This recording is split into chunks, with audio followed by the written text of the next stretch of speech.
Thank you. Thank you very much. All right. I am going to have some fairly fine-grained stuff up here on the screen. So if you're in the back and you want to see what's going on, you might want to move up. This talk will be completely off message. Nothing in here is officially representing the interests or financial positions of Mozilla in any way. And of course, since every time you make a PowerPoint, Edward Tufte kills a kitten, this is done with some JavaScript instead of a proper presentation package. All right, so the part of Mozilla that I'm with is Mozilla Open Innovation, and we work on making open collaboration on the internet work better. And three of the big problems that we're concerned with in open source software are bias, bugs, and burnout. So low quality software turns out to cost about $1.1 trillion worldwide. This is bad. And you can think of it as a market failure. Why is there a market failure in software? I mean, users prefer software to be released at a high level of quality, right?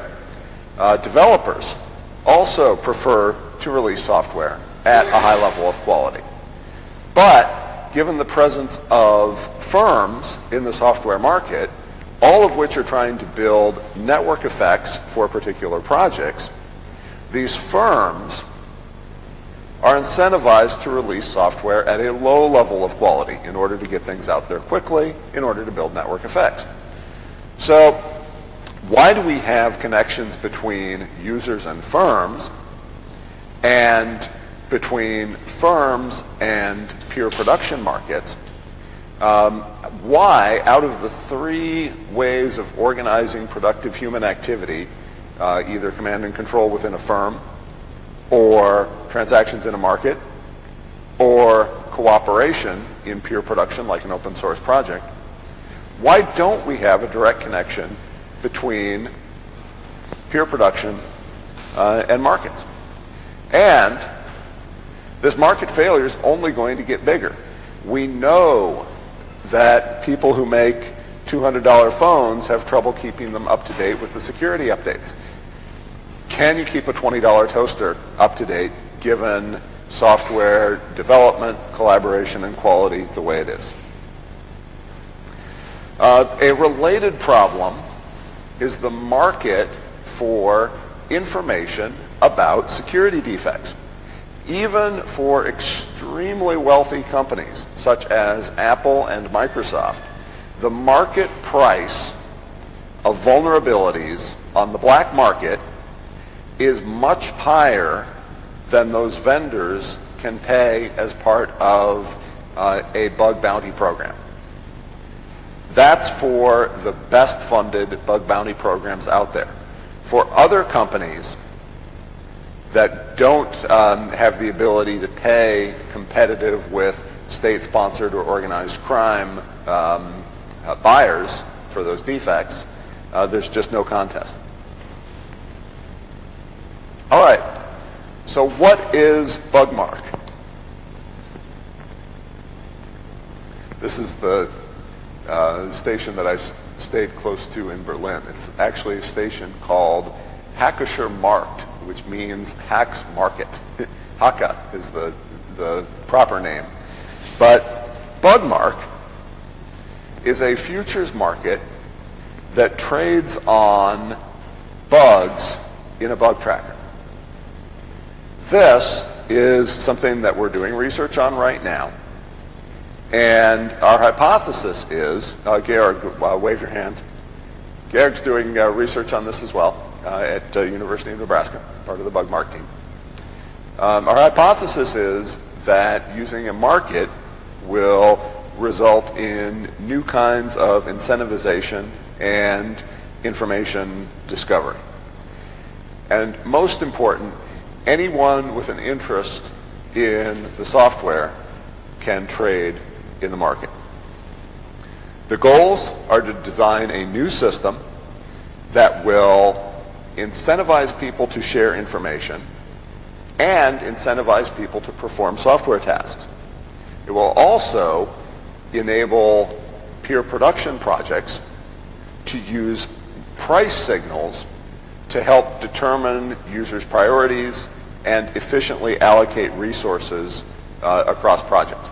Remember that problem of having firms in the middle. If you've got say a software as a service company that has a choice between two features, one of which is going to produce $500 worth of value for 1,000 existing customers, but one of them is going to help them get 2 new $1,000 customers, they're going to go for the feature that brings in new customers rather than creating additional consumer surplus for the existing customers. So there's all kinds of really interesting to an economist kind of market failure stuff going on here in software. And so that's why we have this thing in the research phase. First of all, real simple scenario. A user can propose a contract, developer can accept the contract, do some work, the user closes out of their position at a loss, developer closes out at a profit, and the user gets their feature. Let's go through it step by step.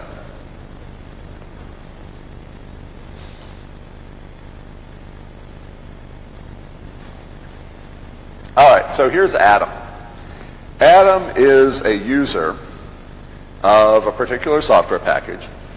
He's found a bug. He doesn't know how to fix it himself, but is interested in paying to get it fixed. First of all, Adam finds his bug in the issue tracker.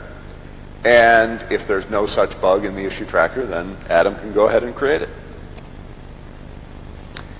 Next, Adam offers to pay for the bug fix by creating an offer to own the fixed side of a smart contract. Pays off in 2 weeks at a value of $200. Adam is offering to put up $160. If that bug is fixed, he'll lose his $160.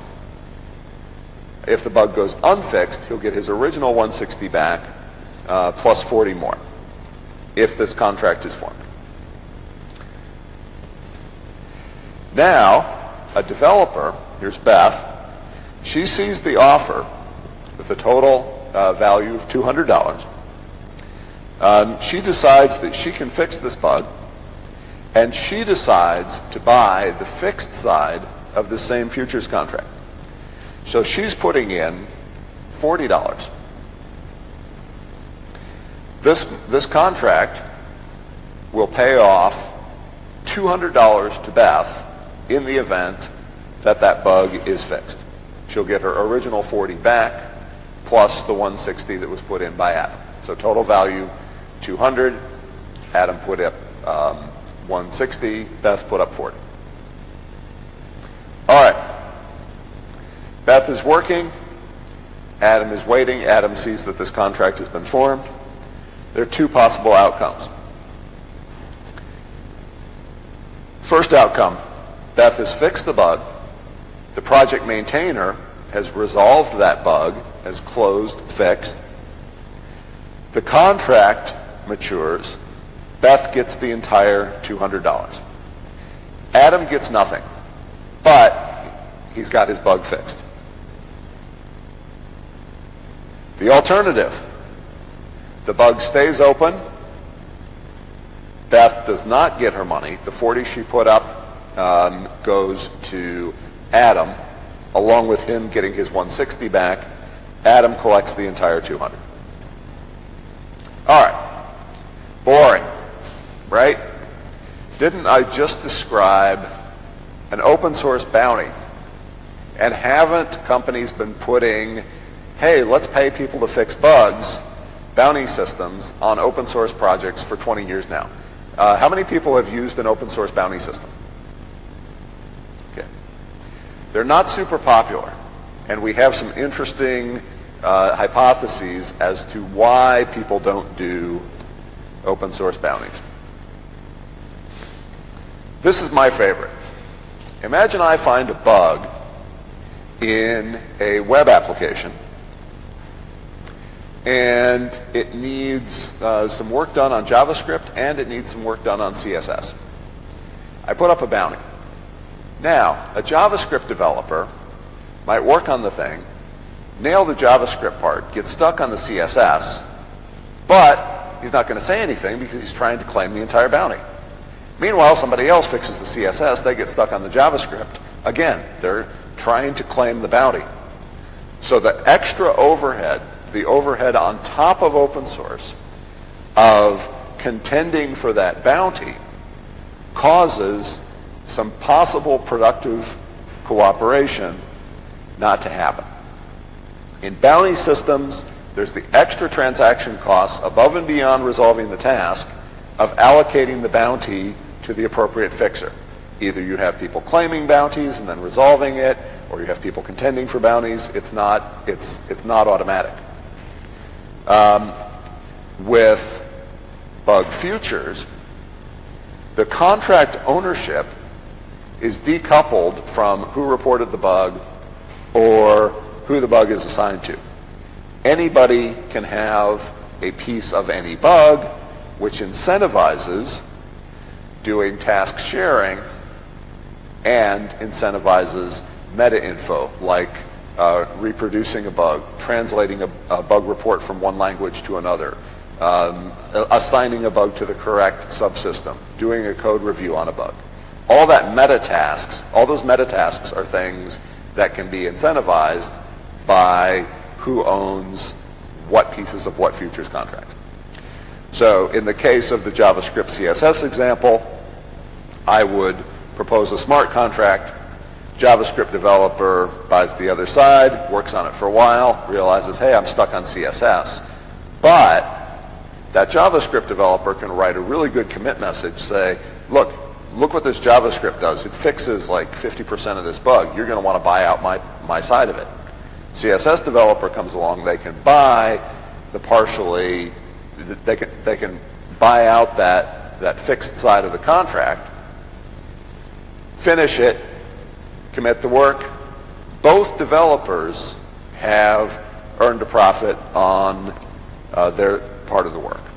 The bug assignee is never the same as the contract, or the bug assignee does not necessarily have to be the same as the contract owner. It's never enforced that the owner of either side of the contract is the original reporter or the assignee.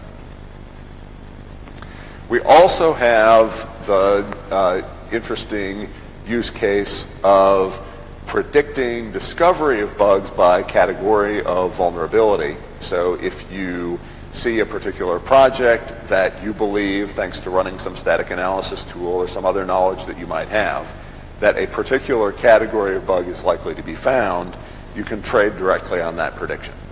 And the market prices of these predictions can provide a signal to the people who are in a position to fix these issues, to come back and do the appropriate work.